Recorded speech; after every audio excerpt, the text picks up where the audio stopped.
عشان كل حكاية ليها سر، تعال اقول لكم سر حكاية الست الجميلة اللي اختراعها تقريبا موجود في كل بيت. ومش بس كده، ده هي السبب في الجهاز اللي كلنا ماسكينه دلوقتي في ايدينا، وبسبب اختراعها بنقدر نروح اي مكان حتى لو مش عارفينه. الست دي ممثلة نمساوية امريكية وعالمة رياضيات مشهورة ومعروفة باسم هيدي لامار. يلا نسمي الله وندخل نشوف سر حياة هيدي.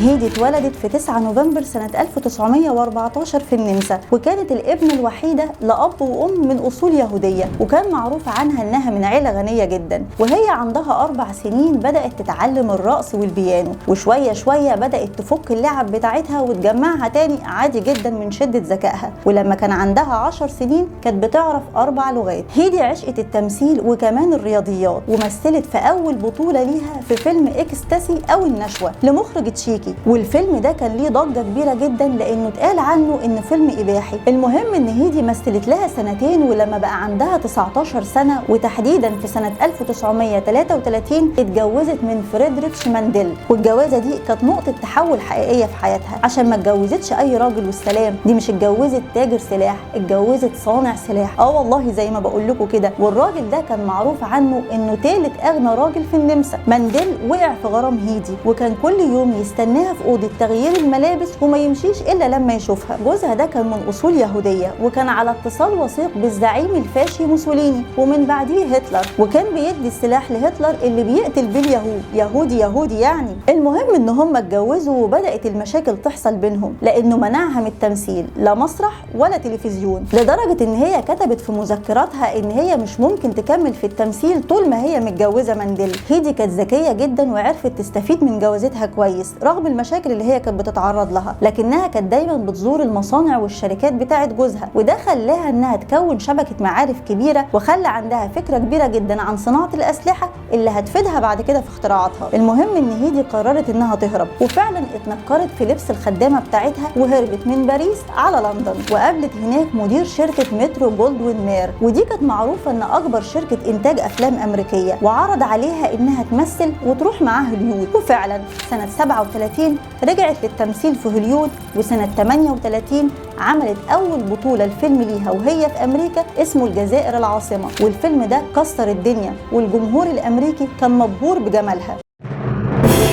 هيدي كانت الصبح ممثلة وبالليل مخترعة. طبعا هتقولوا لي بتخترع فين وبتخترع ايه؟ هقول لكم انها كانت عاملة معمل صغير في بيتها في هوليود. وطبعا هتقولوا لي ما هو ممثلة هتخترع ايه يعني غير شوية مساحيق تجميل، لكن الحقيقة انها كانت شغالة على اختراع لأجهزة اللاسلكي. في الوقت ده هيدي اتعرفت على رجل الأعمال هوارد هيوز، واتكلموا مع بعض عن الاختراعات، وانه عايز يعمل طيارات أسرع من اللي موجودة دلوقتي عشان يبيعها للجيش الأمريكي. وفعلا خدها معاه تزور مصانع الطيارات بتاعته عشان يعرفها على طريقة صناعتها وتشغيلها. وعشان هيدي ست ذكية وبتعرف تستغل الفرص، الزيارة دي ما كانتش زيارة والسلام، عشان بعد كده بدأت تدور على أسرع الطيور عشان تعرف شكل أجنحتها وتصمم أجنحة جديدة لطيارات هيوز. ركزوا معايا بقى في اللي جاي عشان الصدفة هتلعب دورها في حياة هيدي لما تتعرف على جورج أنتيل الملحن الموسيقي المعروف قبل الحرب العالمية الثانية في حفلة كانت معمولة، ويطلع بالصدفة إن هو جارها. ومعروف إن جورج أنتيل ملحن موسيقي مشهور وكبير جدا، وفضلوا يتكلموا عن الأسلحة والاختراعات لحد ما وصلوا لاختراع ليه علاقة بالاتصالات اللاسلكية، وما كدبوش خبر وراحوا قدموا على براءة اختراع وخدوها سنة 42. تعال أقول لكم بقى براءة الاختراع دي كانت عن إيه بالظبط.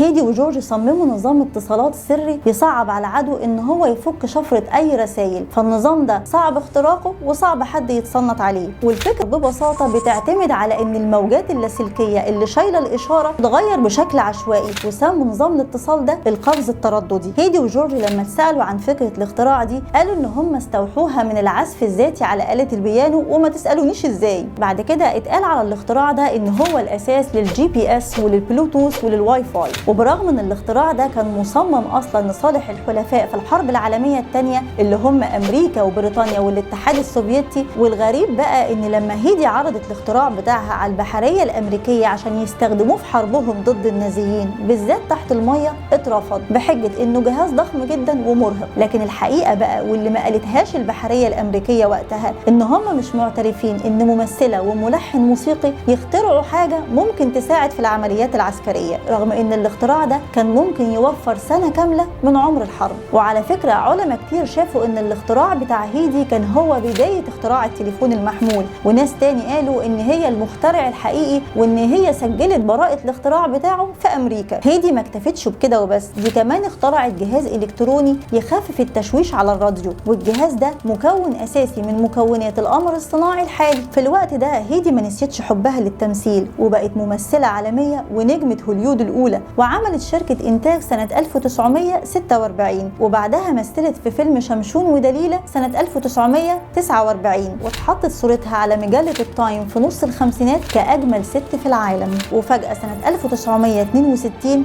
كل السفن الأمريكية في حرب الصواريخ تبقى مسلحة ومجهزة بنظام القفز الترددي بتاع هيدي لامار اللي كانت البحرية الأمريكية رافضة استخدامه أصلا. بعد قصة الكفاح الطويلة دي هتستغرب إن اختراعات هيدي لامار ما تعرفتش إلا قبل وفاتها بحاجة بسيطة، وكان التكريم في حياتها كان تكريم بسيط. فمثلا هنلاقي سنة 1960 اتحطت نجمة باسمها في ممشى المشاهير في هوليود، وفي التسعينات خدت هي وجورجيا أنتيل جايزة من مؤسسة الجبهة الإلكترونية تقدير لمجهوداتهم في التكنولوجيا. وفوق ده كله بقى هتلاقوا إن النمسا وألمانيا وسويسرا بيحتفلوا كل سنة بعيد ميلادها وبيسموه يوم المخترع. وعشان الزمن ما بيبقاش على حاله، بعد ما كانت هيدي متجوزة من ثالث أغنى راجل في النمسا وأجمل ست في العالم ونجمة هوليود الأولى، في أواخر أيامها ما كانتش لاقية تاكل، لدرجة إنها تتمسك مرتين بتهمة السرقة في مول من المولات، والمواضيع تعدي. بس هيدي طول عمرها ست ذكية وبتعرف تستغل الفرص. شركة من الشركات كانت مفكرة إنها ماتت وحطت صورتها على منتج من المنتجات بتاعتها، ولما هيدي عرفت رفعت قضية عليهم وخدت تعويض ب3 مليون دولار. وبعد شوية هيدي طلبت من متحف موجود في أمريكا إنه يقدر براءة الاختراع بتاعها اللي كانت قيمتها 6 مليون دولار، لكن يا خسارة كانت اتوفت قبل ما تعرف القيمة دي. وبالرغم إن هيدي اتجوزت 6 مرات وخلفت 3 ولاد، إلا إنها ماتت وحيدة في 19 يناير سنة 2000 في فلوريدا. وقتها كان عندها 86 سنة، والشرطة كانت بتقول إنه جالهم تليفون من حد من صحابها بعد ما حاول يكلمها كتير لكنها ما ردتش. هيدي بعد وفاتها خدت لقب The Mother of the Wi-Fi، وفي 2014 اتحط اسمها في قاعة مشاهير المخترعين، وفي 2017 اتعمل فيلم يحكي قصة حياتها. في النهاية عايزة أقول إن الست لما بتجمع بين الجمال والذكاء بتقدر تغير العالم كله، وتقدر تنجح في أكتر من مجال في نفس الوقت، بشرط إنها تحسن استغلال الفرص اللي حواليها وتحول أي تحدي صعب لفرصة حقيقية تثبت بيها نفسها. وبكده خلصت حلقتنا، استنونا في حلقة جديدة وسر جديد من سر الحكاية.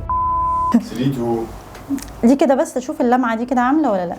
ومش بس كده، انا العين صح؟ طيب يلا معلش سرح. لا كمان في حاجة، الست دي ممثلة اللي مسوية. يلا بسم الله الرحمن الرحيم. معلش محمد، انا لخبطت هنا. 3 2 1